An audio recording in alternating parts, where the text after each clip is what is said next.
요한이 잡힌 후 예수께서 갈릴리에 오셔서 하나님의 복음을 전파해 이르시되 때가 찼고 하나님의 나라가 가까이 왔으니 회개하고 복음을 믿으라 하시더라. 갈릴리 해변으로 지나가시다가 시몬과 그 형제 안드레가 바다에 금을 던진 것을 보시니 그들은 어부라. 예수께 이르시되 나를 따라오라. 내가 너희로 사람을 낚는 어부가 되게 하리라 하시니 곧 그물을 버려두고 따르니라. 조금 더 가시다가 세베대 아들 야고보와 그 형제 요한을 보시니 그들도 배에 있어 그물을 깁는데 곧 부르시니 그 아버지 세베대를 품꾼들과 함께 배에 버려두고 예수를 따라가니라. 아멘. 오늘 마가복음 1장의 말씀으로 대림절 두 번째 주의 말씀을 나누려고 합니다. 복음서는 총 4개의 복음서가 있죠. 그래서 마태복음은 천국, 교회라는 단어를 사용하면서 예수님의 가르침, 설교가 많이 등장하고 있고요. 거기에서는 예수님이 메시아라는 사실을 강조합니다. 그런데 마가복음에 오면 마가복음은 마태복음이 유대인들을 대상으로 한다고 하면 마가복음은 헬라인이거나 혹은 헬라 문화에 속해 있는 사람들에게 쓰여진 그런 글이기도 합니다. 그래서 마태는 성경을 많이 알고 율법, 구약을 알고 있는 유대인들을 대상으로 했기 때문에 구약 성경을 많이 인용했다고 한다면 마가는 성경을 잘 모르는 사람들에게 이야기하는 그런 것이기 때문에 그들의 주제를 찾아서 이야기를 해야 하는 거죠. 믿지 않는 사람들에게 관심을 가질 만한 주제가 뭐가 있을까라는 생각을 해보면 우리들도 생각해 볼 수 있는 거죠. 믿지 않는 사람들에게 뭐가 관심거리일까요?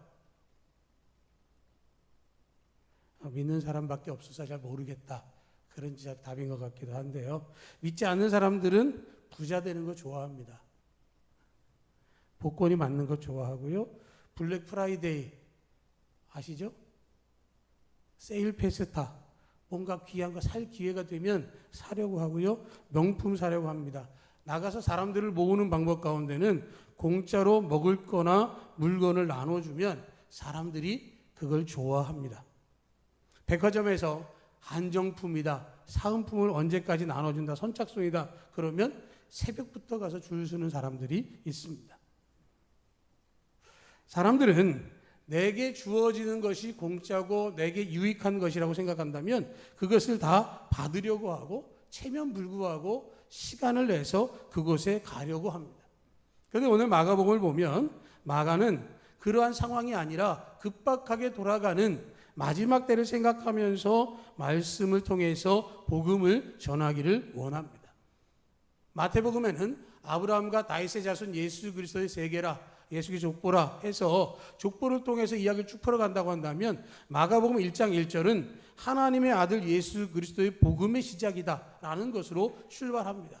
그러니까 예수님에 관해서 이것저것 이야기하지 않고 바로 복음을 증거하는 일로 시작을 하면서 예수님이 행하셨던 기적, 예수님이 일으키셨던 표적들을 가르치고 그들에게 증거합니다.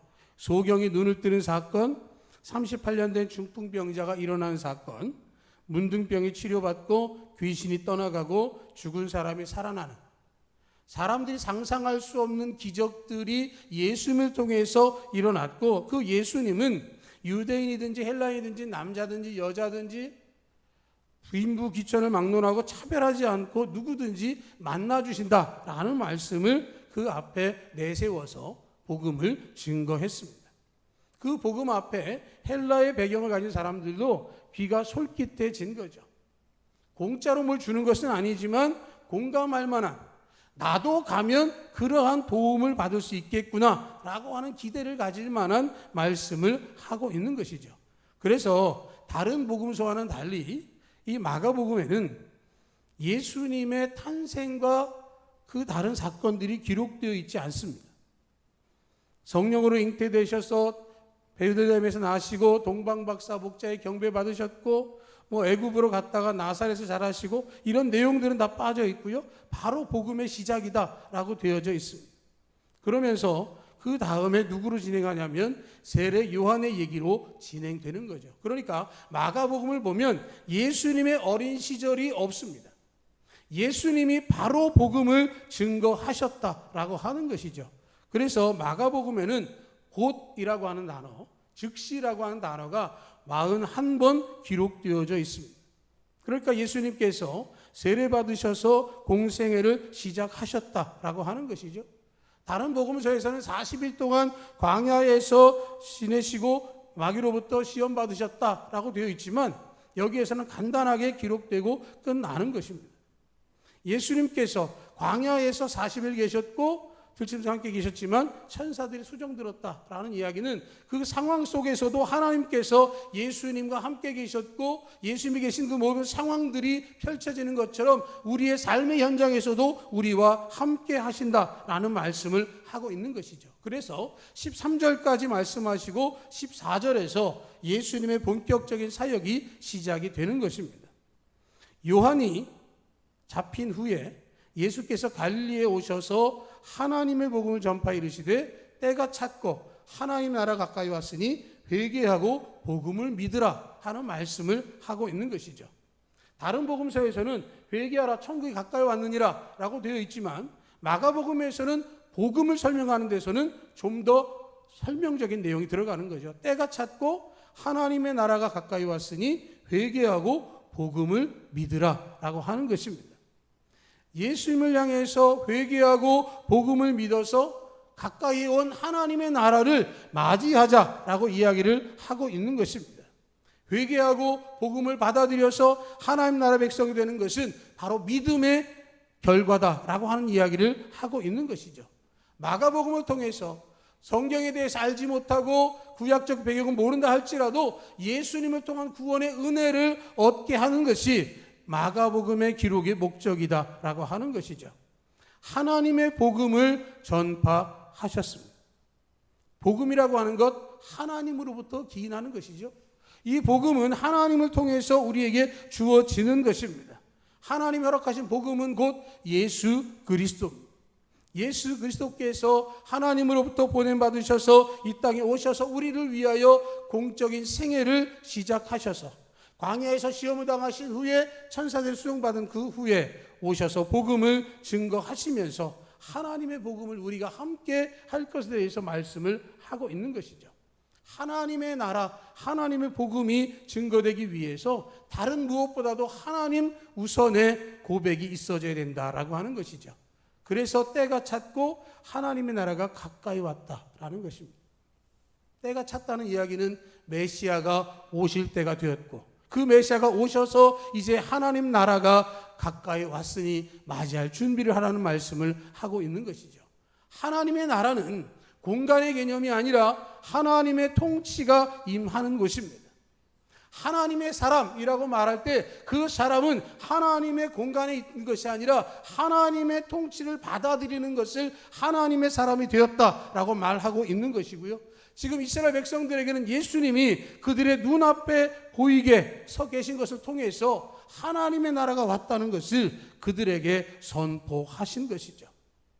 복음, 기쁨의 좋은 소식으로 오신 예수님은 하나님의 나라를 우리 가운데 임하게 하셨다는 사실을 선언하고 있는 것이죠. 하나님의 나라가 가까이 왔고 이미 왔고 그것을 받아들이라고 말씀을 하고 있는 것입니다. 여러분에게 하나님의 나라는 어디에 있습니까? 하나님의 나라, 그러면 우리는 죽어서 가는 나라를 생각하기가 쉽습니다. 그러나 분명한 것은 하나님의 나라는 죽어서 가는 것이 아니라 내가 지금 예수님을 믿는 믿음으로 살아가는 삶의 현장에 임하고 계신 것이죠. 회개하고 복음으로 믿고 믿음 생활하는 순간순간이 하나님의 나라를 경험하는 것입니다. 우리가 하나님의 사람으로 살아갈 때 하나님의 역사가 이 땅에 드러나는 것이고 매 순간순간마다 회개하고 우리가 돌이킬 때 하나님께서 은혜를 베풀어 주시는 것이고요. 죽음 후에가 아니라 지금 우리가 이곳에서 누리는 하나님의 나라를 기억해야 하는 것이죠. 다만 그러기 위해서 회개하고 복음을 믿어야 하나님의 나라를 누릴 수 있는 것입니다. 우리에게 성경 66권이 주어져 있습니다. 하나님 66권을 통해서 우리를 사랑하신다고 말씀하고 있습니다. 그런데 우리는 그 말씀을 통해서 하나님의 음성을 들어야 하는데 성경을 통해서 들려지는 음성을 듣지 못합니다. 그럴 때 예수님 안타까운 말씀을 하시는 것이죠. 때가 찼고 하나님 나라 가까이 왔으니 회개하고 복음을 믿으라. 우리에게 하나님 말씀이 주어져 있으니 그 말씀 그대로 믿으라고 말씀을 증거하시면서 하나님 나라를 마음껏 누리면서 살아가라고 권하고 계신 것입니다. 하나님 나라는 다른 누구에게 준 것이 아니라 우리 각자에게 주신 하나님의 선물입니다. 그 선물을 여러분이 받으셨다면 감사와 영광을 돌리며 하나님의 나라를 누구에게도 뺏기지 않고 살아가게 될 줄로 믿습니다.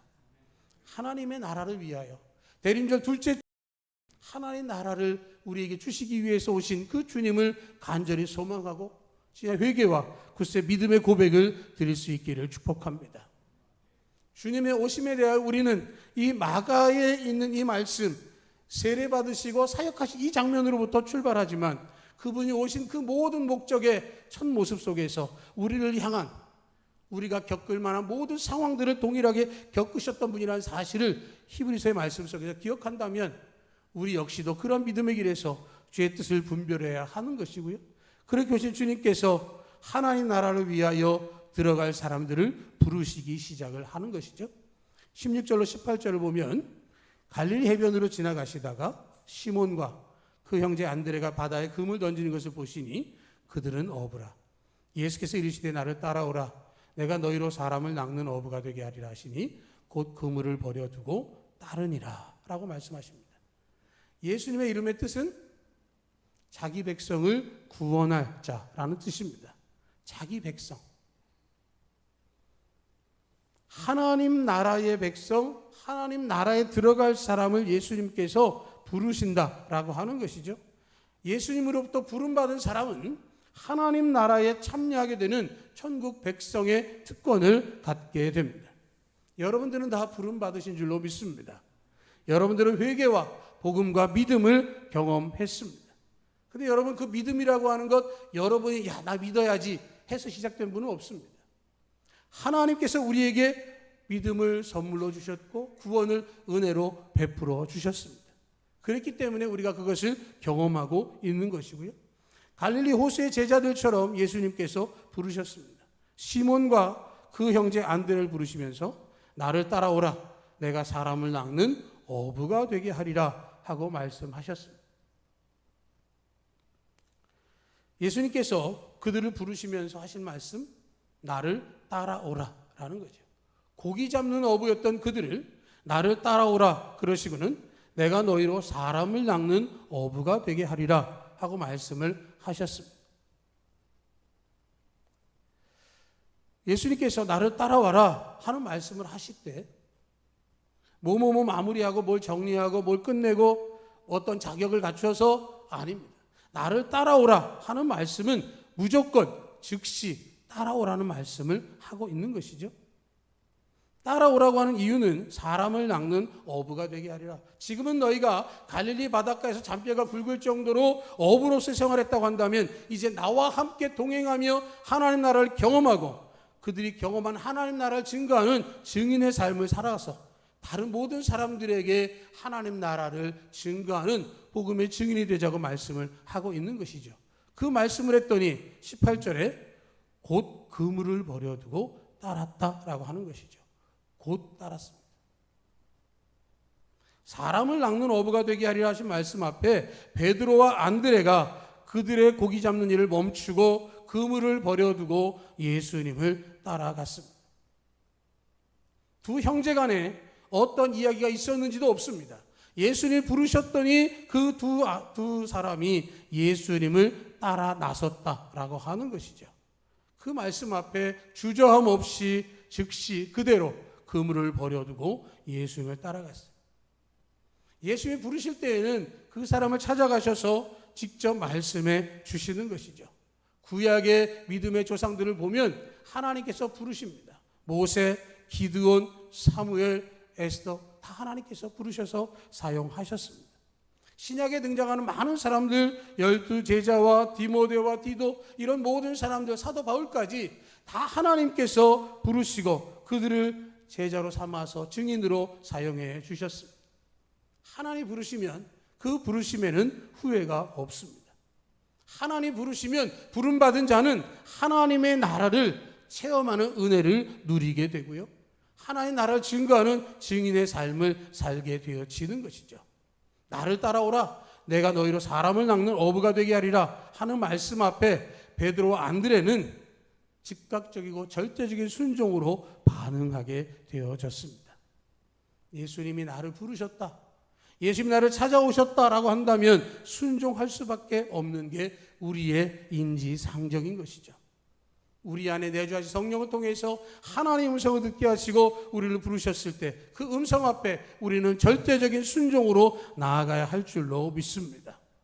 여러분을 부르셨을 때 여러분을 구원하신 목적과 여러분을 통하여 또 다른 사람에게 주의 복음을 증거하는 증인을 삼기를 원하고 계십니다. 여러분들을 통하여 잃어버린 영혼들, 구원받아야 할 영혼들을 구원하는 사람을 낚는 어부로서 사용하기를 원하고 계신다라고 하는 것이죠. 예수님께서 또 부르십니다. 19절에 20절에 보면 조금 더 가시다가 세베대의 아들 야고보와 그 형제 요한을 보시니 그들도 배에 있어 그물을 깁는데 곧 부르시니 그 아버지 세베대를 품꾼들과 함께 배에 버려두고 예수를 따라가니라. 이렇게 말씀을 하고 있습니다. 조금 더 가시다가 야고보와 요한 형제를 불렀습니다. 그들은 배에 있었고 그물을 깁고 있었고 그곳에는 그 아버지 세베대와 품꾼들이 함께 있었습니다. 야고보와 요한을 불렀더니 이 두 사람이 아버지 세베대와 품꾼들과 배와 깁고 있던 그물을 다 버리고 예수님을 따라서 떠나게 되어졌습니다. 베드로와 안드레가 그물을 버린 것도 큰 거지만 이 두 형제는 아버지와 품꾼들이라고 하는 것을 보여주고 있습니다. 이 이야기는 뭐냐면 그 집이 굉장히 부자였다라는 것을 이야기할 수 있는 것이죠. 아버지와 품꾼들까지 동원할 정도로 일이 많았다는 것은 그 집이 그만큼 풍요했다라고 하는 것입니다. 그런데 예수님의 부름 앞에 그들이 순종하고 나아왔습니다. 첫 번째 요구사항이 나를 따라오너라 하는 말씀 속에 즉시로 따르는 것이었다고 한다면 두 번째는 버리는 것입니다. 가족도 재산도 직업도 물건도 즉시 버리고 주님을 따라갔습니다. 이 말을 다른 말로 하면 지금까지 자기를 이루었던 모든 삶의 영역들, 모든 삶의 방식들을 다 버려두고 새로 출발하자라는 음성 앞에 그들이 따랐다라고 하는 것이죠. 옛사람을 벗어버리고 새사람을 입으라는 말씀 앞에 그들이 순종한 것입니다. 우리는 이들의 그 버려둠에 대하여 한 번 더 생각할 필요가 있어요. 이 정도로 풍요하다면, 이 정도 많은 것을 누릴 수 있다고 한다면 그 따르는 일은 정말로 쉬운 것이 아니죠. 우리는 무엇인가를 버린다라고 하는 일이 굉장히 어려운 것을 잘 압니다. 늘 입에 달고 사는 말이 정리해야 돼. 집에 좀 버릴 게 있으면 버려야 돼. 근데 여러분 버릴 때 어떻게 합니까? 하나 꺼내놓고 이거 쓸만할 것 같은데 도로 들어가고 그럴 때가 많죠. 이것은 물건에서도 그렇지만 생활 방식에서도 그런 경우가 많습니다. 뭘 해야 되겠어 라고 하지만 옛 곳에 머물러 있는 우리의 모습을 볼 때가 너무도 많이 있는 것이죠. 그런데 이 야고보와 요한은 자기 삶에 있어서 가장 풍요하고 가장 좋을 수 있는 조건, 그 물질을 내려놓고 주님을 따랐다라고 하는 것이죠. 다 좋은데 가족까지 버리라는 것은 정말로 쉽지 않은 선택입니다. 아버지 세베대를 버려둔다라고 한 이야기는 가족을 떠나서 새로운 삶을 시작한다는 것인데 그것이 그렇게 쉬운 일은 아닌데 그럼에도 불구하고 주님의 음성 앞에 그들이 순종하고 나아갔다라고 하는 것이죠. 주님이 우리를 부르셨을 때 거기에 반응 없이 그저 망설인다고 한다면 그것은 사람을 낚는 어부가 될 수 없습니다. 주님의 부르심 앞에 무반응으로 보이는 사람은 하나님의 나라에 들어가기가 어려운 것이죠. 예수님이 우리를 찾아오신 목적은 부르시기 위해서, 따라오게 하기 위해서 가진 것을 버리고 이제 새롭게 하나님의 나라를 가까이 경험하며 살아가게 하기를 원하시는 것입니다. 우리를 부르시는 것은 우리의 삶의 방식에서 새로운 것으로 나아가기를 원하고 계신 것이고 우리를 통해서 하나님의 역사하심을 증거하기를 원하고 계신다라고 하는 것입니다. 이 세상의 수많은 사람들 가운데에 우리를 찾아와 주셨습니다. 우리를 향하여 때가 찼고 하나님 나라가 가까이 왔으니 회개하고 복음을 믿으라는 말씀을 통해서 나를 따라오라는 명령으로 인도해 주고 계신 것이죠. 때가 되었습니다. 주님이 오실 때가 되었고 우리에게 구원의 은혜를 허락하시며 그 맡은 바 사명을 감당할 때가 되었음을 증거하고 계신 것입니다. 다른 누구에게가 아니라 우리 각자에게 한 사람 한 사람의 이름을 부르며 찾아오시는 그 주님이 우리를 향하여 나를 따라오라 라고 말씀하실 때 그 말씀 앞에 망설임 없이 순종하는 모두가 되기를 축복합니다. 우리를 향해서 내려놓고 가야 할 모든 것들이 있다고 한다면 그 모든 것들을 내려놓고 주님을 따라야 할 것입니다. 옛 습관과 옛 생활이 있었다고 한다면 모든 것을 버리고 새 사람으로 옷 입고 주님의 음성 앞에 순종하는 삶이 우리 가운데에 나타나져야 할 줄로 믿습니다. 우리가 대림절을 지나고 있습니다. 예수님의 오심에 대해서 어린 시절처럼 성탄의 어떤 선물과 이런 것에 매인 것이 아니라 진정한 주님의 오심에 대한 의미를 생각하고 내게 오실 주님의 음성을 떠올리면서 나를 따라오라.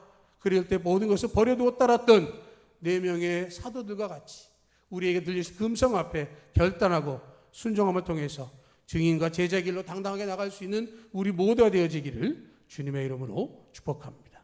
아멘.